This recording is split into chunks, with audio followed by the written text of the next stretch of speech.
écorchait à vif sa chair fragile. Les yeux pleins de terreur et de larmes. Le corps impuissant. Elle subissait l'acharnement incessant de ses bourreaux. Imaginez-vous la douleur et la souffrance de cette jeune âme, de cette innocente petite fille. Quel crime avait-elle commis pour mériter cette injustice? Pourquoi et au nom de quoi cette douleur infinie lui était infligée? Pourtant, le calvaire ne faisait que commencer pour elle. Car quelques heures plus tard, cette fillette continuait à saigner, de plus en plus abondamment. Son corps chauffait, elle respirait à peine. Les accuseurs s'agitaient et pour se donner bonne conscience, accusaient le mauvais œil et les sorciers. Plus le temps passait, plus il était compté pour la pauvre Kumba. Hélas, sans aucune assistance médicale et loin de sa maison, la petite Kumba Tonguno, vidée de son sang, rendit l'âme le 28 décembre 2015. Chers Toastmasters distingués invités, Kumba Tonguno fait partie de ces 200 millions. Je dis bien 200 millions de femmes et filles dans le monde à avoir subi les mutilations génitales. Selon l'UNICEF, la Guinée est le deuxième pays dans le monde le plus touché après la Somalie.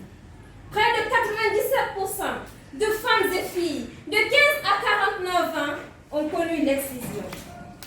Cette pratique ancestrale est devenue une norme sociale. Bien que ces complications soient nombreuses et dangereuses, exposant les femmes à des infections urinaires, des incontinences urinaires, au VIH, à des complications gynéco-obstétricales, pouvant être des douleurs lors des relations sexuelles, la baisse de la libido, voire même une frigidité et l'infertilité. Les complications de l'excision au cours de l'accouchement exposent les femmes à des hémorragies importantes et parfois mortelles, à des déchirures et des fistures obstétricales, frein à une vie sexuelle normale. Par ailleurs, le décès périnatal peut aller jusqu'à 55% chez les femmes ayant subi l'infibulation, qui est l'une des formes les plus barbares de l'excision, qui consiste à lever le clitoris, les glandes et les petites lèvres. Malgré ces risques pour sa santé et son bien-être, cette pratique continue à être appliquée dans nos contrées et parfois même avec la complicité du personnel médical, et cela en toute impunité.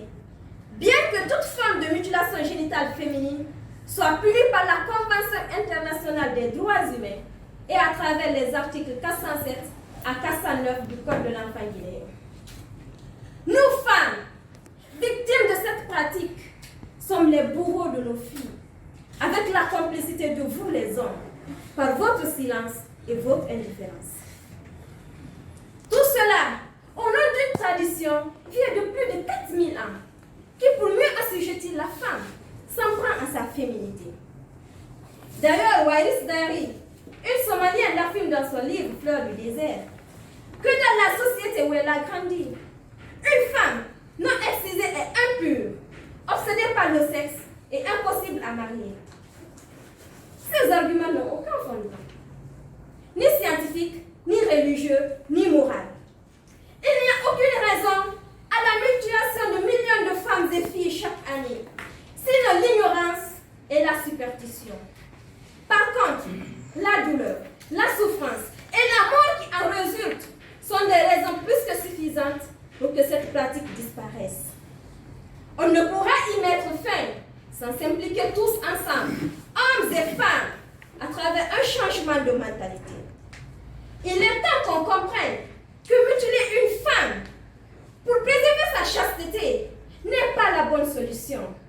Éduquons nos filles, inculquons-leur nos valeurs morales, enseignons-leur le respect de leur corps. Il est temps de rendre aux femmes leur liberté, la liberté de vivre leur féminité dans toute sa globalité. Car comme le disait Simone de Beauvoir, une femme libre est exactement le contraire d'une femme légère. Chers Toastmasters, aimables et distingués invités, cette année, Combat Tonino aurait eu 10 ans. Elle aurait été une petite fille joyeuse et heureuse. Elle aurait pu être une femme et une mère complète. Elle aurait pu participer au développement de sa communauté si on ne l'avait pas arrachée à la vie. Pour elle et celle des milliers d'autres petites filles qui ont péri à cause de cette pratique, on ne peut malheureusement rien, sinon les accompagner par notre compassion. Mais l'espoir est permis pour les générations futures. Soyons ceux qui mettront fin à l'excision, qui met en jeu la vie de millions de femmes et filles.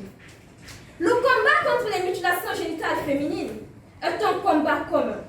Ce n'est ni un combat de char, non, ni un combat de féministes, loin de là. C'est un combat pour les droits humains. Et comme le disait Malcolm X, les droits de l'homme sont une chose avec laquelle nous naissons.